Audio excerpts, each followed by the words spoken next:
ภายในกระท่อมเก่าทรุดโทรมสภาพผุพังที่ตั้งอยู่ท้ายหมู่บ้านในเขตชนบทอันห่างไกลได้มีสองแม่ลูกคู่หนึ่งอาศัยอยู่ที่นั่น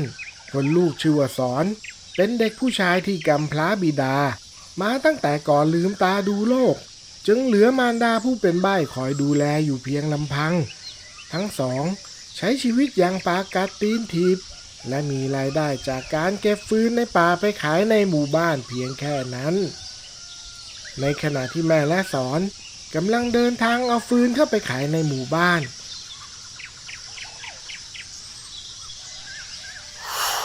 จู่ๆเจ้าสอนก็ต้องเอามือขึ้นมากุมหัวด้วยความเจ็บปวดจึงรีบหันไปมองที่ด้านหลังของตนก็พบว่าเจ้าแกะและเพื่อนกำลังยืนหัวเราะกันอย่างสนุกสนานโอ้โหดูสิวะขนาดข้าวหินปลาหัวมันยังไม่ร้องเลยสักหรือว่ามันจะเป็นใบ้เหมือนแม่ของมันอ้าวพวกเรารีบๆไล่มาไปเร็วๆเดี๋ยวเชื้อใบ้จะมาติดเราแล้วเด็กเกเรพวกนั้นก็ช่วยกันหยิบหินขว้างไปที่แม่และสอนจนทั้งคู่ต้องรีบวิ่งหนีเตลิดไปในใจของสอนนั้นเกลียดเด็กพวกนี้ที่สุดเพราะไม่ว่าจะเดินเข้ามาในหมู่บ้านกี่ครั้งก็จะโดนล้อว่าเป็นลูกยายจิตหญิงใบ้อยู่เสมอแต่ความโกรธนี้ก็ยังคงไม่เท่ากับความเกลียดที่ตนเองมีต่อแม่บังเกิดเกล้าเด็กชายนึกน้อยเนื้อต่ำใจอยู่เสมอที่มีแม่เป็นใบ้พูดคุยไม่รู้เรื่องอีกทั้งยังเกิดมายากจนตลอดเวลาที่ผ่านมาจึงไม่เคยคุยกับแม่ดีๆเลยสักครั้งที่ผมต้องเป็นแบบนี้เพราะมีแม่เป็นใบ้นี่แหละทำไมผมต้องเกิดมามีแม่แบบนี้ด้วยแม่ขอโทษจ้ะลูกเสียงขอโทษที่เอ่ยออกมาไม่ได้แต่ก็ดังก้องอยู่ในใจที่ถึงแม้จะร้องตะโกนเท่าไหร่ลูกชายก็ไม่มีวันได้ยินทุกครั้งที่ได้ยินคำพูดทิ่มแทงที่ออกมาจากปากของลูกชายตัวเองก็ทำได้แค่เพียงก้มหน้าสำนึกผิดที่ตนนั้นไม่สามารถเติมเต็มให้ลูกชายได้มากไปกว่านี้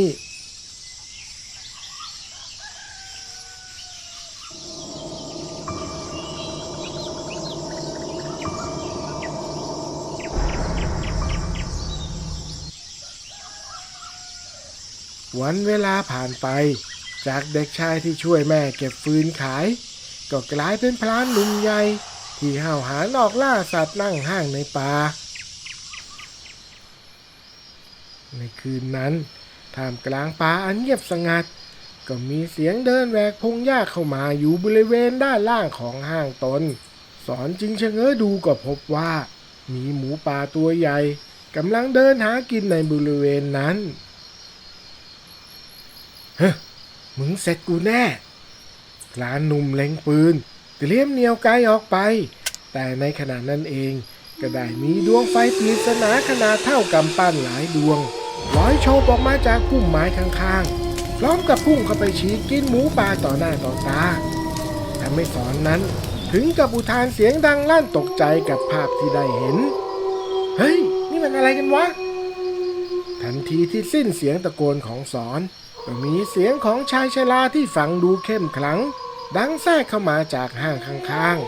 ๆพวกผีป่าที่ตายโหงอยู่ในป่ายังไงล่ะพอไม่มีคนทำบุญให้พวกมันก็จะกลายเป็นผีร้ายชนิดหนึ่งคอยออกหากินในยามค่ำคืนละลุงอยู่บนห้างนั้นตั้งแต่เมื่อไหร่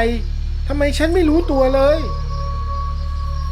พลานเฒ่าไม่ตอบคำแต่กลับจ้องมองพวกดวงไฟเหล่านั้น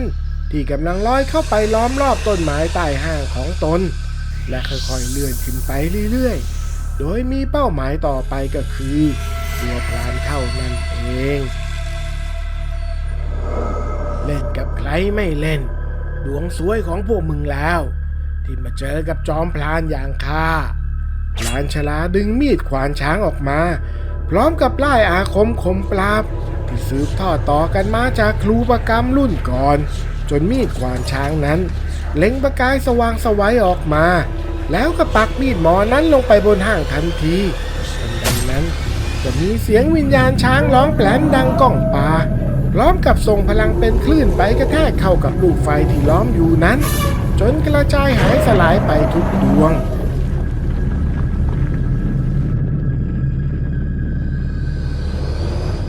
โอ้โหลุงทำได้ยังไงเนี่ยสอนฉันบ้างสิ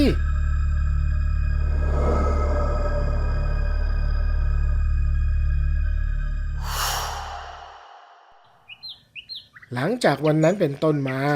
พรานชราที่พบกันโดยบังเอิญก็กลายเป็นผู้รักผู้ใหญ่คนหนึ่งที่ชายหนุ่มนั้นให้ความนับถือเขาเชื่อฟังและเรียนรู้คาถาอาคมที่พรานเฒ่าสอนเป็นอย่างดีจนวิชาเริ่มแตกฉานและเก่งกล้าขึ้นในระดับหนึ่งแต่ด้วยความทะนงตนและหลงตัวเอง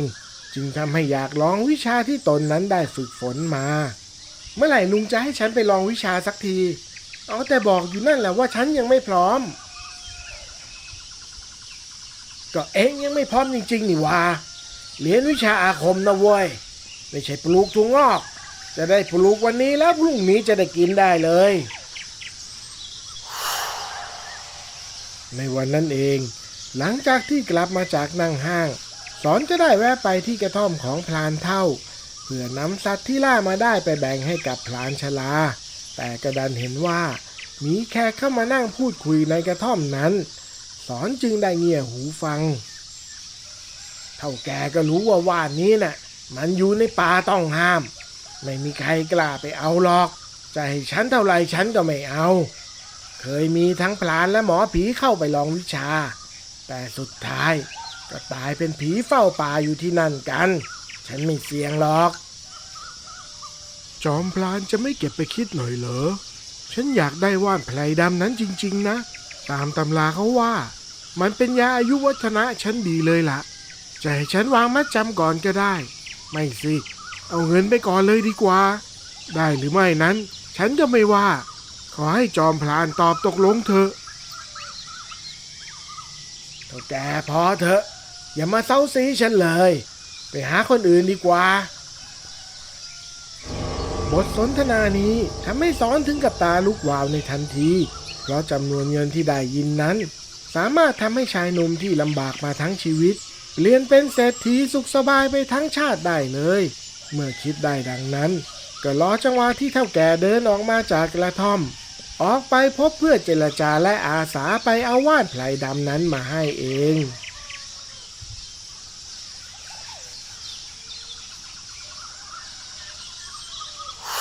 เอ็งแน่ใจหรือว่าทำได้ยังหนุ่มยังแน่นอยู่แท้ๆจะเอาตัวเองไปตายเสียเปล่าๆโธ่เฒ่าแก่เห็นฉันแบบนี้นะแต่ปู่พรานน่ะถ่ายทอดวิชาให้ฉันหมดแล้วนะเมื่อตกลงกันเสร็จแล้ว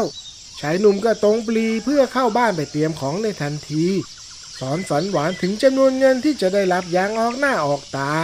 จนมารดาสังเกตเห็นจึงเข้าไปถามเป็นสัญลักษณ์มือว่าลูกชายจะไปไหน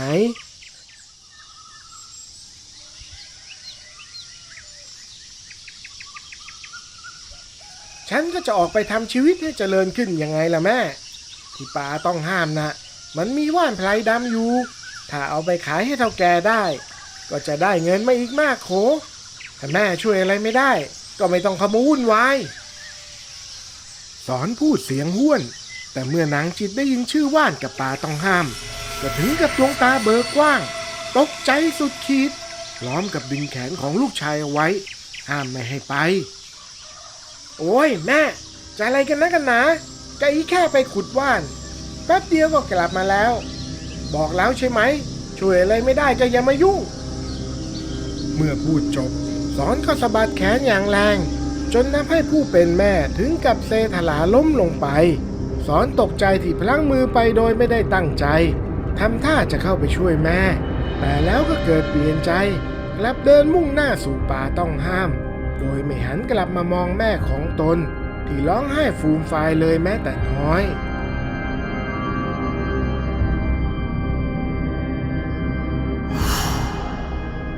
3 วันและอีก3 คืนที่สอนเดินทางเข้าป่าจนกระทั่งในที่สุดก็มาถึงป่าต้องห้ามที่มีว่านไพรดำขึ้นอยู่ชายหนุ่มยิ้มหัวเราะชอบใจในความพยายามของตนเอง ก่อนจะเดินไปตรงหน้าเพื่อไปถอนว่านไพรดำขึ้นมาจากพื้นในที่สุดเอ็งก็เป็นของข้าหายากหาเย็นจริงเชียวนะ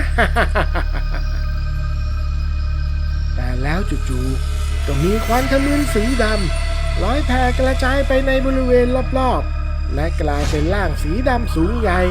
แผ่รัศมีคมปราบออกมาสอนจึงรีบดึงมีดหมอประจำกายขึ้นมาแล้วก็ไล่เวทประจูหัวใจพระคาถาลงไปในมีดทันทีไอ้พวกมนุษย์โง่เขลาในใจมีแต่ความโลภอยากได้ของที่ไม่ใช่ของตนข้ากินมานักต่อนักแล้วเก่งกล้ากว่าเองก็มาอยู่ในท้องข้าหมดแล้วอย่างเองน่ะไม่มีทางชนะข้าได้หรอกเสียงตวาดดังก้องไปทั่วป่า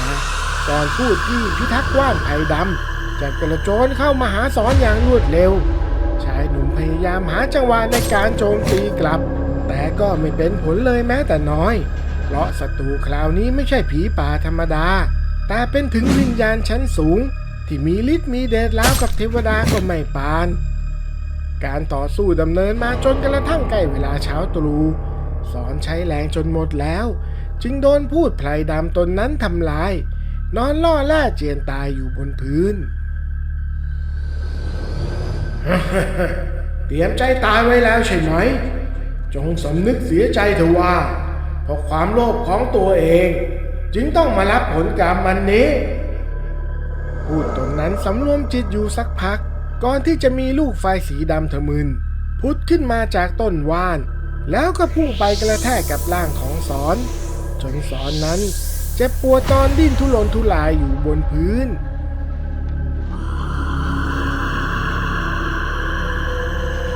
ในเช้าวันเดียวกันนั้น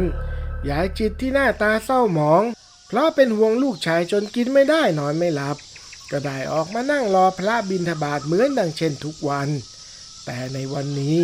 พระที่ยายจิตเห็นเดินมาแต่ไกลๆกลับไม่ใช่พระที่วัดเหมือนเคยจนกระทั่งพระชราลูกนั้นเดินมาหยุดที่ด้านหน้าของยายจิตด้วยท่าทางอันสำรวมสงบระงับพร้อมกับยิ้มอย่างมีเมตตาให้ยายจิตเองเห็นดังนั้นจึงรีบก้มลงกราบในใจขณะนั้นก็คิดว่าด้วยบุญกุศลในครั้งนี้ก็ขอให้เจ้าสอนลูกชายกลับมาบ้านได้อย่างปลอดภัยด้วยคำอธิษฐานอันแรงกล้าทำให้พระธุดงค์ชราผู้มีญาณยังรู้วาระจิตรับรู้ได้ในทันทีว่าหญิงชราผู้นี้กำลังจะต้องเจอกับวิบากกรรมหนักถึงขั้นต้องสูญเสียลูกชายอันเป็นที่รักไปและพิจารณาเห็นว่าหญิงชราผู้นี้ไม่สามารถอยู่เพียงลำพังได้อย่างแน่นอนจึงตัดสินใจบอกทางแก้ไปแต่จะทำได้หรือไม่นั้นก็คงจะสุดแล้วแต่โยมชีวิตของลูกชายโยมนั้นตอนนี้ถูกแขวนอยู่บนเส้นได้แต่ก็พอจะมีทางสว่างอยู่คือให้โยมสวดอิติปิโสแล้วก็แผ่ให้กับลูกชายโยมด้วยพลังแห่งพุทธคุณและความรักที่มีต่อบุตรก็พอจะต่อชีวิตให้กับลูกชายของโยมได้บ้างเมื่อนางจิตได้ยินแบบนั้นก็ถึงกับชะงักพยายามร้องอธิบายเป็นภาษาใบ้ออกไปว่าตนนั้นเป็นใบ้พูดไม่ได้แต่พระท่านก็ไม่ได้ตอบอะไรออกมาได้แต่เพียงยิ้มอย่างมีเมตตาก่อนที่จะเดินจากไป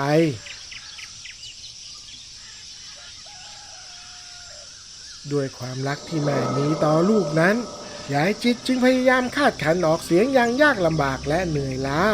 จนกระทั่งมีเลือดไหลออกมาจากปากแต่ก็ยังไม่สามารถพูดเป็นคำออกมาได้เลยเราจะทำยังไงดีลูกแม่รอแม่ก่อนนะ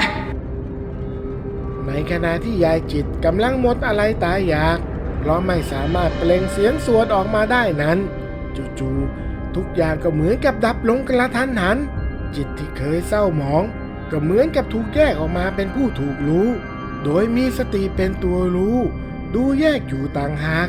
และทันใดนั้นก็เหมือนกับมีปาฏิหาริย์เกิดขึ้นในฉับพลันจู่ๆก็มีแสงสว่างเกิดขึ้นที่กลางอกค่อยๆลอยเลื่อนผ่านลำคอออกมายายจิต จึงร้องเปล่งเสียงสวดมนต์ออกมาอีกครั้ง อิติปิโสภะภะภะคะวา เสียงเงินไพเราะที่เจือด้วยพลังพุทธคุณและความรักของมารดาค่อยๆลอยออกมาจากลำคอในที่สุดก็ได้เกิดปาฏิหาริย์ขึ้นกับตนเองจนได้ ในขณะเดียวกันนั้นเองสอนที่หายใจถี่สภาพเหมือนกับคนใกล้ตายก็เกิดสำนึกขึ้นในเรื่องที่ตนเองเคยได้กระทำไว้กับมารดาผู้บังเกิดเกล้าขึ้นมา แม่จ๋าสอนขอโทษนะแม่สอนผิดไปแล้ว เสียงสะอื้นปนร้องไห้เบาๆก่อนที่สติจะเลือนลางไปตอนนั้นเองเป็นเวลาพอดีกับที่ยายจิตสวดอิติปิโสจบพอดีทำให้เกิดปาฏิหาริย์มีแสงสีทองล้อมรอบร่างของชายหนุ่มเอาไว้ทำให้ชายหนุ่มเองนั้นค่อยๆฟื้นขึ้นมา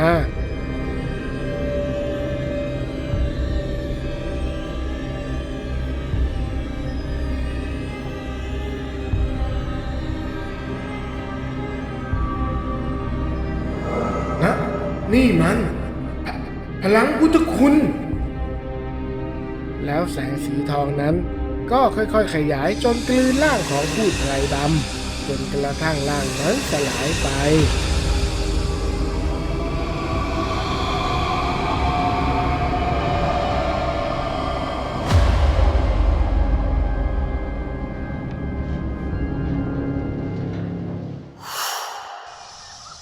ทันทีที่สอนเดินทางกลับมาถึงบ้านก็ตรงดิ่งเข้าไปหามารดาในทันทีจากนั้นก็ก้มลงกราบแทบเท้าของยายจิตพร้อมกับพูดด้วยเสียงสะอื้นว่าแม่สอนขอโทษที่เคยทำไม่ดีกับแม่ไว้นี่จ้ะว่านไผ่ดำสิ่งนี้จะทำให้แม่หายจากการเป็นใบ้สอนหยิบว่านไผ่ดำขึ้นมาเตรียมนำไปบดให้กับผู้เป็นมารดาได้กินแต่มารดาของตนก็ได้ห้ามเอาไว้พร้อมกับทำไม้ทำมือว่าให้เอาไปขายตนเองจะได้มีชีวิตที่ดีขึ้นเหมือนดังที่ฝันเอาไว้แต่สอนก็รีบปฏิเสธแม่ในทันควันและยืนกรานที่จะให้มารดาของตนนั้นได้กินว่านนี้เงินอาจช่วยให้เรามีชีวิตที่ดีขึ้นได้ก็จริงแต่จะมีประโยชน์อะไรล่ะถ้าหากว่ามันไม่อาจช่วยให้แม่พ้นจากความทุกข์ได้สุดท้ายแม่ของสอนก็ไม่อาจฝืนใจลูกรักได้จึงกินว่านนั้นไปแล้วปาฏิหาริย์ก็ได้บังเกิดขึ้นอีกครั้งความรู้สึกของยายจิตเหมือนกับตอนกำลังสวดมนต์ไม่มีผิดเพี้ยนจนกระทั่งสามารถเปล่งน้ำเสียงออกมาจากลำคอได้เหมือนกับคนปกติทั่วไปขอบใจมากจ้ะลูกรักด้วยคำพูดสั้นๆเพียงแค่นั้นแต่กลับทำให้สอนนั้นปีติจนน้ำตาไหลอาบแก้มพร้อมกับโผล่เข้ากอดผู้เป็นมารดาที่ไม่ว่าจะมีเงินมากมายแค่ไหนก็ไม่อาจนำมาแลกกับความสุขในครั้งนี้ของเขาได้เลย